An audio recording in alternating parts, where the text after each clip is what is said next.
Okay. Okay, kita start Okay, Bismillahirrahmanirrahim. Assalamualaikum warahmatullahi taala wabarakatuh. Hari ini kami akan membentangkan berkenaan dengan tajuk issue of capital uh, or profit guarantee in musyarakah sukuk. Okay, di bawah subjek IIF3002 iaitu Islamic Money and Capital Market. Okay, group members. Okay, kumpulan kami terdiri daripada saya, Ahmad Rafiq bin Kamarudin, dan dua sahabat saya iaitu Muhammad Ahmad Syafiq bin Sujaidi dan Anwar Arif bin Muhammad Razuki. Baik, first kali kita tengok. Hari ini kita nak bercakap berkenaan dengan sukuk. Jadi kita tengok apa itu definisi sukuk. Okay, definition of sukuk. Sukuk are legal under Islamic law financial products that resemble bonds and shares. Investors, analysts, and academics have all taken notice of the sukuk markets since they first began to operate in 2002 due to their rapid growth rates. Okay, sukuk adalah sah di bawah undang-undang Islam produk kewangan yang menyerupai bond dan saham. Para pelabur, penganalisis dan ahli akademik semuanya telah mengambil perhatian tentang pasaran sukuk sejak mula beroperasi pada tahun 2002 disebabkan kadar pertumbuhan pesatnya. Baiklah, poin yang kedua, sukuk are certificates of equal value representing undivided shares in the ownership of tangible assets, usufructs and services, or in the ownership of the assets of particular projects or special investment activities. According to the Accounting and Auditing Organization for Islamic Financial Institutions, or FI. Okay. Menurut Organisasi Perakaunan dan Pengauditan untuk Institusi Kewangan Islam ataupun dikenali sebagai IIF, sukuk ialah sijil saham nilai yang mewakili saham yang tidak berbelah bahagi dalam pemilikan aset ketara, hasil guna dan perkhidmatan atau dalam pemilikan aset projek tertentu atau aktiviti pelaburan khas. Okey. Okey, daripada sini susah kan kita nak faham. Jadi kita tengok cara mudahnya, sukuk ni dia bukan dia macam sijil, tapi sukuk ni bukan surat hutang ataupun bukan surat hutang tetapi adalah pemilikan bersama. Okey, macam mana kita nak faham sukuk ni? Sukuk ni dia macam ni. Pemilik pengusaha tu dia ada aset, jadi dia tawarkan kepada investor dekat luar, dekat apa ni, pasaran antarabangsa ke kan. Okey, pemilik pengusaha tu dia akan tawarkan aset tu. Aset tu tak kira lah apa yang dia nak usahakan lah, apa yang dia ada. Jadinya bila diserah ni, bila ditawarkan ni, bila investor daripada luar datang, jadi dia serah dana sukuk macam ni. Okey, pemilik pengusaha bagi aset, investor pula dia akan serah dana sukuk untuk pemilikan bersama. Jadinya pemilik pengusaha ni akan mengusahakan apa yang diusahakan tu menggunakan dana daripada sukuk tadi. Jadi hasil dia akan bagi-bagi lah. Maknanya investor akan menikmati juga hasil daripada aset yang diusahakan oleh pemilik pengusaha tadi. Okay, jadinya kita tengok kepada yang seterusnya iaitu benefits of sukuk. Okay, benefits of sukuk. Okay, kita tengok the medium to long term fixed or variable rates of return offered by sukuk are traded capital market products. Investors use the risk return criteria of a sukuk issue as a benchmark when evaluating it because it is evaluated and graded by international rating agencies. Throughout the investment period, it has consistent periodic income streams that are simple and quick to settle, and there is a chance that the sukuk's value will increase. Sukuk are also tradable in the secondary market and are liquid financial instrument. Okay. Kadar pulangan tetap atau berubah jangka sederhana hingga panjang yang ditawarkan oleh sukuk adalah produk pasaran modal yang didagangkan.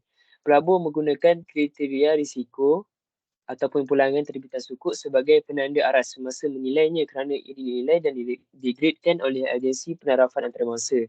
Sepanjang tempoh pelaburan, ia mempunyai aliran pendapatan berkala yang konsisten, yang mudah dan cepat untuk diselesaikan dan terdapat kemungkinan nilai sukuk akan meningkat.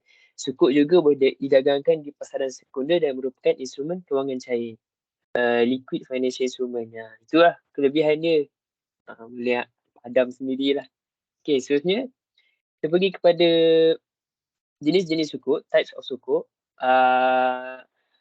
Daripada hasil kerja khusus kami ataupun kajian kami dapat 7 jenis sukuk, iaitu yang pertama, sukuk al-ijarah, yang kedua sukuk as-salam, yang ketiga sukuk al-murabahah, yang keempat sukuk al-musyarakah, yang kelima sukuk al-mudarabah, yang keenam sukuk al-istisna dan yang ketujuh the hybrid sukuk.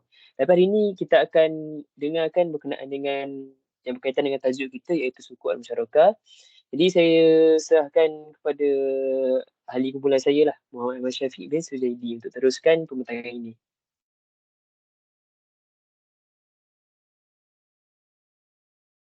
Okay, baik. Seterusnya kita pergi kepada definition of sukuk musyarakah. Okay, jadi definisinya from the perspective of profit sharing, the musyarakah concept and the mudarabah principle are comparable. However, if the project doesn't meet its objectives, both partners are required to pay money and share the agreed open losses. As opposed to other sukuk or conventional bonds, this musyarakah sukuk is structured differently since it is based on a partnership agreement rather than a sale and buy agreement or loan. The sukuk issuer and sukuk holders become partners in sukuk issued in accordance with this concept. Nearly all the requirements for mudarabah sukuk apply to musyarakah sukuk. The majority of sukuk issued are used to fund government infrastructure building projects. So in order to get rights, titles, interests, and advantages that have not yet been obtained, above the payment requirements, sukuk musyarakah must be issued. In most cases, the issue or a third party depending on the situation, manage, and musyarakah project. So the goal of issuing a sukuk musyarakah is to use money to finance a new project and provide a financing mechanism for partnership-based transactional business. Participant in these partnerships, sukuk holder will split gains and losses according to a determined ratio.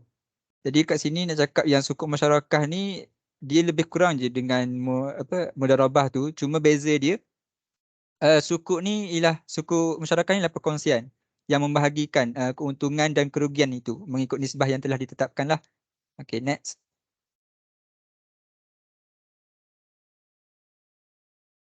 Okay, kita teruskan kepada bentuk-bentuk sukuk musyarakah. Di sini kami menjumpai 4 bentuk. Okay, yang pertama, sukuk musyarakah from the dimension of the time period issue, iaitu sukuk dari segi tempoh masa yang dikeluarkan. Okay, so sukuk serve a long-term sources of funding at a fixed rate for capital financing as well as giving the depositor long-term investment options. Jadi kat sini nak cakap dia ni terbahagi pula kepada 3. Okay, 3 period. Okay, yang pertama short term, iaitu period of a year or less than a year. Yang kedua medium term, a period of 1 or to 3 years or 5 years. And yang terakhir long term, iaitu more than 5 years. Okay, next. Yang kedua pula iaitu sukuk musyarakah from the contribute capital dimension, iaitu sukuk musyarakah daripada modal sumbangan itu. Di capital is the most important component to have while managing a firm. Capital is the term for the producer's tools that is used to describe the funding or financing. Finance used to grow a firm. Ini yang cakap sini bentuk yang kedua ni pula kepada bentuk barang. Bentuk sesuatu tu iaitu terbahagi pada 2 juga, iaitu cash and items dan juga cash and cash. Okay, next. Okay, yang ketiga iaitu sukuk musyarakah from the dimension of the underlying assets, iaitu musyarakah daripada aset pendasar. Jadi aset pendasar ni juga pada terbahagi pada dua, iaitu asset based dan juga asset based ataupun dikenal sebagai project based, iaitu dari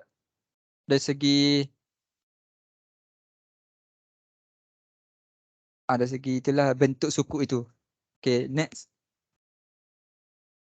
Dan yang keempat dan juga bentuk yang terakhir, iaitu sukuk musyarakah from the dimension of the form of a partnership. So jadi a specialized investment platform is supported by two parties working together. Dia berkaitan dengan dua kerjasama lah through sukuk musyarakah. The sukuk primary organizing principle is that there must be some kind of sharing between the couples. Here the term musyarakah refers to a partnership agreement between two or more parties. Dua ataupun lebih untuk membuat satu projek itu, untuk membina sukuk musyarakah ini.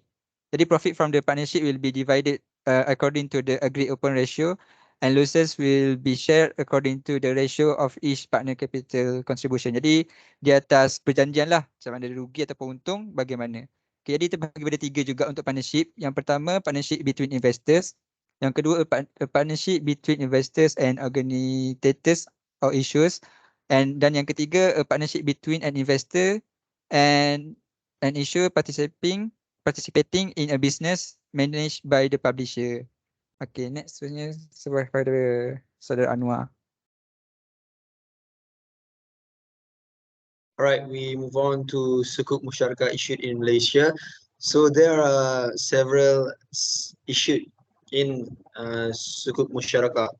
So the first one is rulings for insurance of sukuk. In order to ensure that the legality of sukuk does not conflict with the requirement of Sharia, there are a number of regulations and processes that need to be followed while issuing sukuk. The rules and the procedure include as a guide for distribution of sukuk in Middle East, the Sharia standard have been released by IIF3002. So the Securities Commission Sharia Advisory Council in Malaysia has highlighted various judgments related to the issuing of sukuk. This ruling may be found here that every sukuk that is issued will be subject to regulation and monitoring to ensure that if continue to comply with the Sharia. Publication of guideline on the offering of Islamic securities took place in 2004 with the intention of easy the process of issuing sukuk and assisting in the creation of novel and complex Islamic financial product. So next. Number two is, the second one is a ruling on underlying asset. So here we can see that SAC has reached the conclusion that any asset that is used as an underlying asset for issuance of sukuk based on uqud mu'adat or contracts of change, which is such as bai'u bisamin ajil, murabaha, istisna, and ijarah, an asset, whether tangible or intangible, such as fixed asset or receivable, must be made for sukuk to be issued subject to such as and encumbered assets, such as one of that is changed to a financial institution or one that is held jointly with another party, may only be utilized as an underlying asset if the issuer has received permission to do so from the joint owner of the asset in question. So next, the third one is ruling on utilization of sukuk proceed. The SAC came to the conclusion that any profit made from the sale of sukuk must be used toward Sharia compliant endeavors. Therefore, it is not permitted for the issuers of the sukuk to utilize the proceed for anything that is not permitted, such as building a wine plant. Decision concerning the permission to sell debt, which is Bai'u ad-Dain, the SCSAC conclude that selling debt, also known as Bai'u ad-Dain, is acceptable. However, the transaction must be deducted in cash. This is done to prevent the illegal practice of Bai'u al-Khali' bil al-Khali', which translate to selling of debt for debt. Okay, next.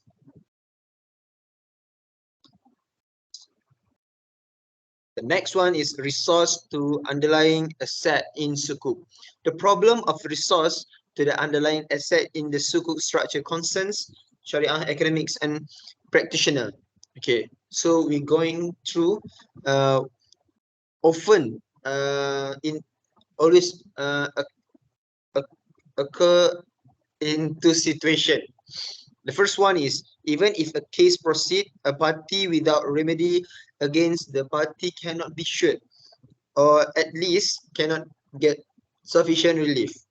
Someone who has no other option cannot launch a lawsuit against anybody for a claim harm, and even if one is brought and cannot get any compensation. Okay, next one is, the last one is ruling on promise to buy back sukuk, which is purchase undertaking.